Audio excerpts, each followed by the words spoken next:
आजची तारीख काय मला सांगा. विचार करा, तुम्ही ज्याही दिवशी हा व्हिडिओ बघता त्याची तारीख बघा. आणि द फन दे हॅड हा 9th स्टँडर्ड इंग्लिशचा जो लेसन आहे त्या लेसनच्या सुरुवातीलाच आपल्याला 17 मे 2157 राईट. हां, 17 मे 2157 म्हणजे 17 मे 2157 सालाची गोष्ट आहे. म्हणजे आज आपण आहोत 2025 मध्ये आणि आपल्याला गोष्ट दिली आहे 2157 सालानंतरची. तर विचार करा ह्या काळामध्ये किती फरक आहे आणि त्या पुढच्या काळात, इतक्या पुढच्या काळामध्ये परिस्थिती कशी असेल, मुलं अभ्यास करताना कशी करत असतील, ते नेमकं काय विचार करतायत. त्यातील एका मुलाला जेव्हा एक पुस्तक सापडतं, जे पुस्तक तुम्ही आज शाळेत घेऊन जाता, त्याचा अभ्यास करता आणि ते पुस्तक सापडल्यावरती त्यांच्या डोक्यात विचार येतो की अरे यांना ह्युमन टीचर आहेत होते आणि आपल्याला मेकॅनिकल टीचर आहे. कदाचित तुम्ही हा फरक जास्त चांगला समजून घेऊ शकता कारण तुमच्याकडे आता AI इंट्रोड्यूस झालाय. तुम्ही कम्प्युटर वापरता, टॅब आहे, मोबाईल आहे, तुम्ही पटपट गुगलवर उत्तर शोधता किंवा AI वर उत्तर शोधता, ChatGPT वर. पण ही मुलं कम्प्लिटली मेकॅनिकल टीचरकडनं शिकतायत आणि मग तेव्हा प्रश्न उपस्थित होतो की खरं ह्युमन टीचर जास्त कनेक्ट करू शकतात का मेकॅनिकल टीचर कनेक्ट करू शकतात. तर ह्या सगळ्याची एक छानशी गोष्ट आहे की त्या मुलांना वाटतं, 2157 सालाच्या मुलांना वाटतं की त्या मुलांनी काय मजा केली असेल, म्हणजे तुम्ही लोकांनी काय मजा केली असेल. तर त्या पुस्तकात काय, त्यांच्या आयुष्यात काय घडतं आणि सगळी ती स्टोरी मी तुम्हाला आता इथे वर्ड टू वर्ड मिनिंग सांगणार. मित्रांनो, ज्यांना वाचायला प्रॉब्लेम होतो किंवा ज्यांना अर्थ कळत नाहीये त्या सगळ्यांना ही गोष्ट वाचायला खूप मजा येणार आहे. कम्प्लीट एंटरटेनिंग हा व्हिडिओ आहे आणि तुम्हाला संपूर्ण ट्रान्सलेशन आणि अर्थपूर्ण ट्रान्सलेशन भेटणार आहे. तर नमस्कार, माझं नाव आहे सपना टीचर आणि मी पुणे जिल्ह्यातील तळेगाव दाभड येथून तुमच्यासाठी व्हिडिओ तयार करतेय. तुम्ही कुठनं माझा व्हिडिओ बघता मला नक्की कळवा. तर सुरुवात करूयात the fun they had class 9 1.2 lesson. The fun they had म्हणजे त्यांनी अनुभवलेला आनंद. Margie even wrote about it that night in her diary. मार्जीने त्या रात्री सुद्धा तिच्या डायरीत याबद्दल लिहिले. On the page headed 17 May 2157 म्हणजे 17 मे 2157 या शीर्षक असलेल्या पानावर तिनं लिहिलं, today Tommy found a real book. आज टॉमीला एक खरं पुस्तक सापडलं. It was a very old book.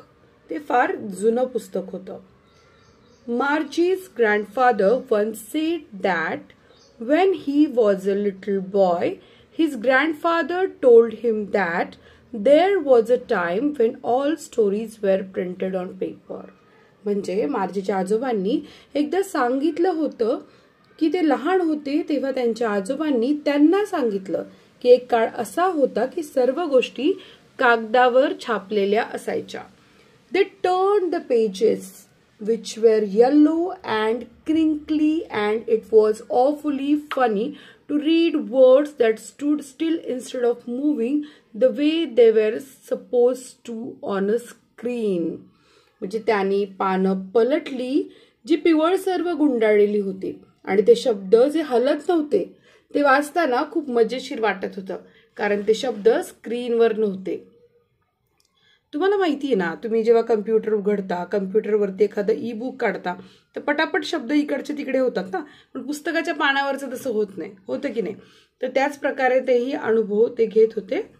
You know and then when they turned back to the page before. मग काय झालं, त्यांनी जेव्हा त्यांची मागची पानं पुन्हा उघडलं तेव्हा त्यावर तितकेच शब्द होते जे त्यांनी वाचले होते. Geese, said Tommy. What a waste. When you are through with the book, you just throw it away. I guess our okay, मी थोडक्यात सांगते. गी, त्यांनी काय केलंय, आपण कसं अरे बाप रे तसं तो म्हणतो गी से टॉमी. टॉमी काय म्हणाला, अरे बाप रे. व्हॉट अ वेस्ट, हे वाया गेले सगळं. When you are through with the book म्हणजे तुम्ही एखादं पुस्तक वाचून जेव्हा संपता, you just throw it away, तुम्ही ते काय करता, फेकून देता बहुतेक. I guess our television screen must have had 1,000,000 books on it. म्हणजे आपल्या टीव्हीच्या स्क्रीनवर लाखो लाखो पुस्तकं असतील, हो की नाही? कारण ई बुकमध्ये किंवा आपल्या कम्प्युटरवर कितीही पुस्तकं आपण सेव्ह करू शकतो. And good for plenty more, आणि आणखीनही बरीच ठेवता येतील. I wouldn't throw it away, पण मी ते काढून टाकू नाही शकत, फेकून नाही देऊ शकत, साईडला नाही करू शकत ना, डिलीट करू शकतो आपण. सेम विथ माइन, माझ्याही बाबतीत असंच होतं. असं कोण म्हटलं? मार्जी बोलली ना, same with mine said Margie. She was 11 and hadn't seen as many telebooks as Tommy had. म्हणजे ती 11 वर्षाची मुलगी, तुम्हाला वय तिचं लक्षात आलं असेल. म्हणा टॉमीनी बरीचशी पुस्तकं वाचलेली दिसतात बरं का. म्हणजे जितकं टॉमीनी केलंय तेवढं तिनं काही केलेलं दिसत नाहीये, कारण तो किती वर्षाचा होता? ही वॉज 13, तो 13 वर्षांचा होता. She said, where did you find it? ती म्हणाली की तुला हे कुठे सापडलं? इन माय हाऊस, तो म्हटला माझ्या घरात. He pointed without looking because he was busy reading in the attic. म्हणजे तो ना, त्याने बघितलं पण नाही तिच्याकडे, तो आपलं बोट दाखवलं, तो फक्त वाचण्यात गुंग होता. इन द ॲटिक म्हणजे काय? छपरावरती. व्हॉट्स इट अबाउट? काय, कशाबद्दल आहे हे? स्कूल, शाळेबद्दल आहे. मार्जी वॉज स्कॉर्नफुल, म्हणजे मार्जीनं असं तुच्छतेनं विचारलं. स्कूल, शाळा, what's there to write about school? I hate schools. शाळेबद्दल काय लिहिण्यासारखं आहे पुस्तक? मला तर शाळेचा तिरस्कार येतो, असं मार्जी म्हणाली बरं का. मार्जी ऑलवेज हेटेड स्कूल, मार्जीला शाळा नेहमीच आवडायची नाही. बट नाऊ शी हेटेड इट मोर दॅन एव्हर, पण आता तर तिला आणखीनच शाळेचा काय झालाय? द्वेष यायला लागलाय. The mechanical teacher had been giving her test after test in geography. तो जो मेकॅनिकल टीचर होता तो काय करत होता? याला यांत्रिक शिक्षक असंही आपण म्हणू शकतो. तो तिला एकामागून एक काय करत होता? चाचण्या देत होता. कारण त्याचं कारण पण असं होतं, तो जिओग्राफी म्हणजे भूगोलाच्या चाचण्या होत्या. And she had been doing worse and worse until her mother had shaken her head. आणि ती जितक्या परीक्षा देते तितकं ती आणखीन दिवसेंदिवस काय करत होती? तिचं वाईट चाललं होतं. म्हणजे ती नीट अभ्यास करत नव्हती, नीट उत्तर देत नव्हती, या अर्थानं. Until her mother had shaken her head sorrowfully and sent for the county inspector. आता तिला भूगोलाच्या चाचण्या दिल्यात, पण तिचं काम वाईट चाललंय. मग तिची आई काय करते? अंटेल म्हणजे ज्यामुळे तिच्या आईनं निराश झालेली तिची आई, तिचं डोकं हलवलंय आणि काउंटी निरीक्षकाला बोलवून घेतलंय, ओके, किंवा पाठवलंय. He was a round little man with a red face. आता आपल्याला कोण आहे हा काउंटी इन्स्पेक्टर? त्याच्या एक वर्णन दिलंय की तो एक राऊंड आहे, गोलसर आहे, लाल तोंडाचा, एक लहानसा माणूस आहे. त्याचा चेहरा कसा आहे बघा. Whole box of tools with dials and wires, म्हणजे तो सुद्धा काही माणूस नाहीये. तो कोण आहे? वायर, डायल्स असलेला उपकरणाचा बॉक्स असलेला एक माणूस आहे. तो पण यांत्रिकच दिसतोय. ही स्माइल्ड ॲट मार्जी, तो तिच्याकडे बघून हा स्माइल देतो, हसतोय. And gave her and apple, आणि तिला एक सफरचंद देतोय. They took the teacher apart. Margie had hoped he wouldn't know how to put it together again. आता काय झालंय? त्यांना छान एक शिक्षक यंत्र उघडलंय. मार्जीला आशा होती की आता हे पुन्हा काय होणार आहे? जोडता येणार नाही, असं तिला वाटलंय. पण पुढे he smiled at Margie and gave her apple and they took the teacher apart. Margie had hoped he wouldn't know how to put it together again. But he knew how all right and after an hour. त्याला माहिती असतं त्याचं जे यंत्र बिघडलंय, म्हणजे ते सारखं तिला एकामागून एक चाचण्या देत होतं ना, ते यांत्रिक काम बिघडलं होतं. तर तिला वाटतं या दुसऱ्या टीचरला काही माहित नाही ते कसं जोडायचं, पण तो करतो. एका तासानंतर काय होतं? आफ्टर अन आवर और so there it was again large and black and ugly with a big screen on which all the lessons were shown and the questions were asked. तिचं यंत्र बिघडलं होतं, पण ते काउंटी इन्स्पेक्टरनं नीट केलं. आणि पुन्हा एकदा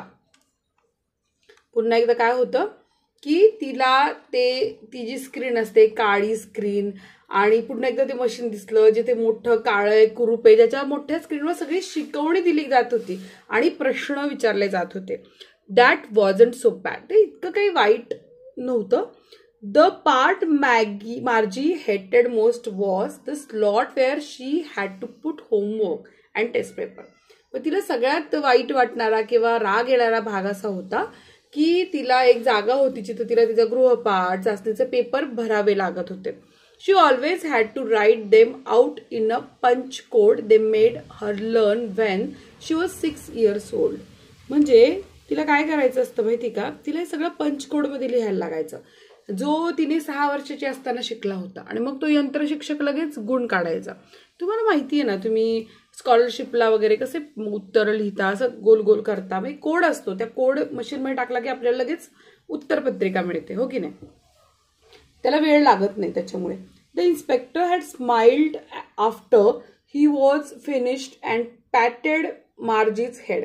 आता तुझं इन्स्पेक्टर होतं, त्यांना एक स्माइल दिले आणि त्याचं काम संपले आणि त्याने मार्जीच्या डोक्यावर असं थोपटलंय. आपण कसं प्रेमाने थोपटतो तसं. He said to her mother. तो काय म्हणाला आईला, it's not the little girl's fault. हा काय त्या मुलीचा काम नाहीये, चूक नाहीये. Mrs Jones, I think the geography sector was geared a little too quick. Geared too quick मी तो काय म्हणतो की त्या मुलीची काही चूक नाहीये, भूगोलाचा विभाग जरा जास्तच जलद गतीनं काम करतो, त्यामुळे तिला पटापट पटापट काय होतात, क्वेश्चन पेपर मिळतात. Those things happen sometimes, I have slowed it up. अशा गोष्टी घडत असतात, पण मी आता जरा काम कसं केलंय, स्लो केलंय, हळुवारपणे केलंय. Up to an average 10 year level, 10 वयाच्या मुलीच्या लेवलचं काम मी आणून ठेवलंय. Actually the overall pattern of her progress is quite satisfactory. खरं तर ही मार्जी खूप चांगलं काम करते, समाधानकारक काम करते, असं त्या शिक्षकाचं म्हणणं होतं. आणि ही पॅटेड मार्जीज हेड अगेन. आणि त्यांनी पुन्हा एकदा तिच्या डोक्यावरनं हात फिरवला. ठीक आहे. मार्जी वॉज डिसअपॉइंटेड. मार्जी मात्र आता नाराज झालेली आहे. She had been hoping they would take the teacher away altogether. तिला वाटलं होतं की आता ते काय करतील, त्या शिक्षकाला पूर्णपणे घेऊन जातील. They had once taken Tommy's teacher away for nearly a month. कारण टॉमीच्या बाबतीत पण असंच काहीतरी घडलं होतं आणि टॉमीचे शिक्षक महिनाभरासाठी ते लोक घेऊन गेले होते. So Tommy's teacher away nearly a month because the history sector had blanked out completely. कारण तो हिस्ट्री सेक्टर जो होता ना, इतिहास शिकण्याचा विभाग, तो पूर्णपणे ब्लँक झाला होता. ती दुरुस्ती करायला त्यांना जवळजवळ महिना लागला होता. So she said to Tommy. ती टॉमीला काय म्हणते, why would anyone write about school. शाळेबद्दल कोण का लिहिल. Tommy looked at her. टॉमीने तिच्याकडे पाहिलं विथ व्हेरी सुपिरियर आईज. म्हणजे त्याच्या नजरेमध्ये कसं होतं, अभिमान होतं. सुपिरियर आईज म्हणजे काय, नजरेत अभिमान होता. Because it's not our kind of school. कारण त्याला सांगायचं होतं की ती आपल्यासारखी शाळा नव्हती. Stupid, this is the old kind of school. म्हणजे ती जुन्या काळची शाळा आहे. That they had hundreds and hundreds of years ago. शतकं आधीची ही शाळा आहे. He added loftily. तो कसा म्हटलाय, pronouncing the word carefully, centuries ago. म्हणजे त्याने अत्यंत अभिमानानं शब्दाचा नीट उच्चार केला की शतकांपूर्वीच्या शाळेबद्दल मी तुला इथे सांगतोय. शतकांपूर्वीच्या शाळेची ही गोष्ट आहे. मार्जी वॉज हर्ट. मार्जी थोडी दुखावली गेली आहे. Well, I don't know what kind of school they had all that time ago. मला नाही माहिती ते तेव्हा शाळा कशा असायच्या. She read the book over his shoulder for a while then said. आता तिनं काय झालंय, ती थोड्या वेळ त्याच्या खांद्यावरून असं पुस्तक पाहते. आपण कोणीतरी पुस्तक असतं, आपण एका खांद्यावर डोक्या असं आणलं तर आपल्याला दिसतं पुढचा माणूस काय वाचतो, तसं ती वाचत होती. Then said, anyway they had a teacher. पण काही असो, त्यांच्याकडे शिक्षक होते ना. Sure, they had a teacher but it wasn't a regular teacher, it was a man. त्यांच्याकडे शिक्षक होते, पण ते कसे होते, रेग्युलर टीचर नव्हते, म्हणजे मशीन सारखे नव्हते, ते एक माणूस होते. अ मॅन, हाऊ कुड a man be a teacher. काय माणूस, माणूस कसं काय शिक्षक असू शकतो, असं तिला प्रश्न पडलाय. परत सांगते, हा काळ 1957चा, खूप पुढचा काळ आहे हा. Well, he just told the boys and girls things and gave them homework and asked them questions. तेव्हाचे शिक्षक यायचे, मुलांना शिकवायचे, मुलींना शिकवायचे, त्यांना प्रश्न विचारायचे, त्यांना अभ्यास द्यायचे. A man is a smart item. एखादा माणूस काही इतका हुशार असू शकत नाही की तू सगळं शिकवेल आणि प्रश्न विचारेल. Sure he is. अगं खरंच, my father knows as much as my teacher. अगं खरंच, माझ्या बाबांना सुद्धा इतका माहिती आहे जितकं एखाद्या शिक्षकाला माहिती असतं. तुमचं असं होत असेल ना, आई बाबांना कळतं बाबा असं शिक्षकाने एवढं. Sure he is. My father knows as much as my teacher. खरंच माझ्या बाबांना तितकं कळतं जितकं एखाद्या शिक्षकाला कळतं. ही नोज, आता आपण नेक्स्ट पेज नंबर 8 कडे जातोय. He knows almost as much I बेचा. म्हणतो त्यांना सगळं कळतं. खरंच मी खात्रीनं सांगतोय तुला. Margie wasn't prepared to dispute that. ती आता काही भांडायच्या किंवा विरोध करण्याच्या मनस्थितीत नव्हती. She said, I wouldn't want a strange man in my house to teach me. मला नाही आवडणार एखादा अनोळखी माणूस माझ्या घरात आलाय आणि मला शिकवायला लागलाय. Tommy screamed with laughter. Tommy वेड्यासारखा हसायला लागलाय मोठ्यांनी ओरडून. You don't know much Margie. तुला काहीच माहित नाही का मार्जी? The teacher didn't live in the house. अगं बाई, टीचर काही शाळेत घरात येत नाही. They had a special building and all the kids went there. अगं त्यांची खास इमारत असते आणि सगळी मुलं त्या इमारतीत जाऊन शिकतात. And all the kids learn the same thing. आणि प्रत्येक मूल एकच गोष्ट शिकतं. Sure if they were the same age. आणि ते खात्री करतात की सारख्याच वयाची मुलं एका वर्गामध्ये असतील. But my mother says a teacher. पण माझी आई तर म्हणते की teacher has to be adjusted to fit the mind of each boy and girl. म्हणजे शिक्षकाला जुळणी करून घ्यावी लागते प्रत्येक मुलाच्या मेंदूप्रमाणे किंवा त्याला शिकण्याच्या पद्धतीनुसार. It teaches and that each kid has to be taught differently. कारण प्रत्येक मुलाला किंवा मुलीला शिकवण्याची वेगळी पद्धत असते, वेगळ्या प्रकारे शिकवावं लागतं. Just the same they didn't do it that the way then. म्हणजे या पद्धतीनं ते असं करत नव्हतेच. If you don't like it you don't have to read the book. तुला आवडत नसेल तर वाचू नको पुस्तक, असं कोण टॉमी तिला म्हणाले. I didn't say I didn't like it. मी नाही म्हटलं मला आवडत नाही. मार्जी सेड क्विकली. मार्जी लगेच म्हणाली. She wanted to read about those funny schools. तिला त्या गंमतशीर शाळांबद्दल वाचायचं होतं. They weren't even half finished when Margie's mother called Margie school. त्यांनी अजून अर्धवट पण संपवलं नव्हतं की मार्जीची आई ओरडली की मार्जी शाळा. Margie looked up and not yet mama. Margie वरती बघते आणि म्हणते की आई आत्ताच नाही ग. Now said Mrs Jones. आता मिसेस जोन्स म्हणजे तिची आई म्हणते आत्ता.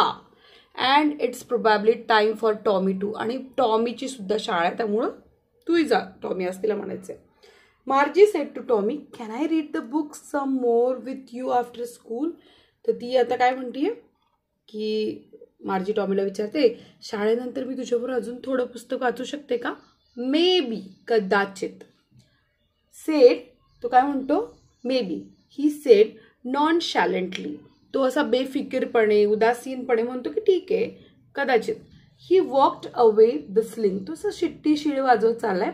The dusty old book tucked beneath his arm. आणि त्याचं धुळकटलेलं पुस्तक त्याच्या काखेत किंवा बगलेत त्याने असं अडकून चाललेलं आहे. Margie went into the schoolroom. आणि मग मार्जी तिच्या वर्गामध्ये गेलेली. It was right next to her bedroom. आणि तिचा वर्ग कुठे? तिच्या बेडरूमच्या शेजारी असलेला वर्ग आहे. And the mechanical teacher was on and waiting for her. आणि तिथं तो मेकॅनिकल टीचर तिची वाट बघत बसलेला आहे. जस्ट इमॅजिन करा, मित्र नाही, कुणी नाही, आपण आपलंच फक्त जाऊन शिकायचंय. म्हणजे कशा प्रकारचं वातावरण असेल फक्त बघा. So and the mechanical teacher was on waiting for her. It was always on at the same time every day except Saturday and Sunday. रोज म्हणजे शनिवार रविवार सोडून रोज तिची शाळा असायची. Because her mother said little girls learn better if they learned at regular hours. कारण तिची आई म्हणायची की जर ठराविक वेळेत जर तरुण मुली शिकल्या तर त्या जास्त मुली शिकल्या तर जास्त चांगलं शिकू शकतात. The screen was lit up. आता ती स्क्रीन उजळलेली आहे. lit up म्हणजे उजेड, प्रकाश पडलाय. And it said today's arithmetic lesson is on the addition of proper fraction. म्हणजे आजचा अंकगणिताचा धडा आहे. कसला आहे? अपूर्णांकाच्या बेरीज यावर आहे असं तिथं लिहिलेलं आहे. Please insert yesterday's homework in the proper slot. आणि कृपया कालचा गृहपाठ योग्य ठिकाणी भरायचा आहे. मार्जी डिड सो विथ साय. आता मार्जीनं उसासा घेतलेला आहे आणि तिनं काय केलं? उसासा घेऊन she was thinking about the old school. तिच्या डोक्यामध्ये ते पुस्तकात वाचलेली जुनी शाळा म्हणजे आपण आत्ता जी शिकतोय ना तशी शाळा आहे. They had when her grandfather was a little boy. की ती काय चाललं असेल तेव्हा त्यांच्या आजोबांच्या शाळेमध्ये. All the kids from the whole neighborhood came laughing and shouting. ज्या काळी आजोबा लहान होते, त्या आजोबांचे आजोबा लहान होते, कशी सगळी संपूर्ण परिसरातील मुलं हसत खेळत शाळेमध्ये ओरडत यायची. असं तिच्या डोक्यामध्ये एक छान थॉट चाललाय. आता पेज नंबर आपण 9 कडे शिफ्ट होते. The school yard sitting it together. म्हणजे शाळेच्या मैदानामध्ये किंवा तिथे सगळी मुलं अशी बसायची. In the school room going home together at the end of the day. आणि शाळा संपली की सगळे कसे एकत्र घरी जायचे. They learn the same thing. आणि सगळे एकत्र शिकायचे, एकच गोष्ट शिकायचे. So they could help one another with the homework and talk about it. तर ते कसे एकत्र गप्पा मारत असतील, एकमेकांना समजून सांगत असतील आणि एकमेकांच्या अभ्यासात मदत पण करत असतील. And the teachers were people. आणि शिक्षक ही लोक होती, ही जिवंत माणसं होती. The mechanical teacher was flashing on the screen. पण हे सगळं तिच्या डोक्यात विचार चाललेला असताना मेकॅनिकल टीचरनं काय केलेलं आहे की तिथे फ्लॅश म्हणजे तिथे उजेड पडलेला आहे आणि त्यांचा धडा तिथे आता स्टार्ट झालेला आहे. ठीक आहे. तर इथे काय होतं, तिच्या डोक्यात तो विचार चाललाय. The mechanical teacher was flashing on the screen when we add fraction 1/2 and 1/4. यांत्रिक शिक्षकाने म्हटलं की जेव्हा आपण 1/2 आणि 1/4 या पूर्णांकाची बेरीज करतो तेव्हा. मार्जी was thinking about how the kids must have loved it in the old days. त्या मुलांना, जुन्या काळाच्या मुलांना की किती ती पद्धत आवडत असेल शिक्षकांची. मार्जी was thinking about how the kids must have loved it in the old days. तिला वाटतं की शिक्षक शिकवतायत, मुलं ऐकताय, शिक्षक मुलांशी कम्युनिकेट करताय, कसलं भारी आहे. She was thinking about the fun they had. आणि त्यांनी त्या शाळेमध्ये काय मजा अनुभवली असेल याचा ती विचार करत राहिली. आयझॅक ॲसिमोव यांनी लिहिलेलं अप्रतिम हे लेखन आहे. मला तर ही गोष्ट प्रचंड आवडलेली आहे. तुम्हाला आवडली का द फन दे हॅड? जर आवडली असेल तर मला कमेंट करून सांगा की तुम्हाला आवडतं का माणसांकडनं शिकायला, का तुम्हाला फक्त कम्प्युटरवर शिकायला आवडतं, का ह्युमन टीचर बेटर आहे का मेकॅनिकल टीचर बेटर आहे? तुमचं काय म्हणणं आहे मला प्लीज सांगायला कमेंट करा. मी तुमच्या कमेंटची वाट बघतीये. तर भेटूयात. व्हिडिओ आवडल्यास लाईक करा, चॅनलला सबस्क्राईब करा. धन्यवाद.